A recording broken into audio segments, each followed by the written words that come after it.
La séance est suspendue, mais elle continue sur LCP. Bonjour et merci de nous retrouver.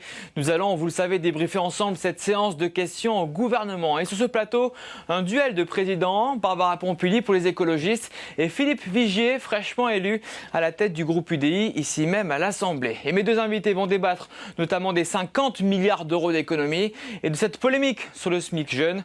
Voilà pour le sommaire. Et si vous avez une question à poser à mes deux invités, rendez-vous sur la page Facebook de notre partenaire, le Nouvel Observateur. Nous sommes ensemble et en direct jusqu'à 16h30. La séance continue, c'est maintenant.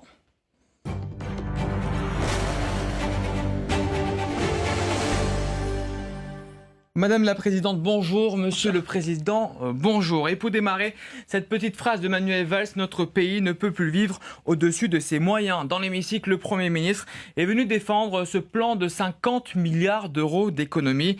Ce matin, il a apporté quelques précisions après le Conseil des ministres sur les contours de ce plan drastique.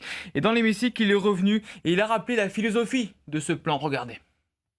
Il ne s'agit pas de mesures d'austérité, il s'agit tout simplement de gérer ce pays comme nous le demandent les Français, en préservant, en maîtrisant la dépense publique. Et chacun doit faire les efforts. L'État, l'assurance maladie, les prestations sociales, les collectivités territoriales. Cet effort, il sera juste, il sera réparti. Et c'est ainsi, mesdames et messieurs les députés, que le 30 prochain, chacun sera au rendez-vous de ses responsabilités.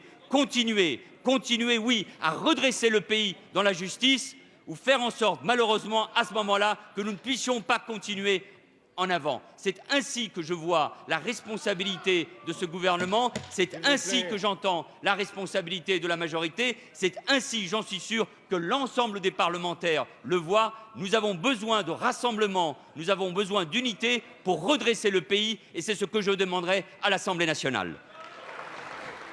Le rendez-vous est pris donc le 30 avril prochain. À l'UDI, vous êtes attaché à la rigueur budgétaire,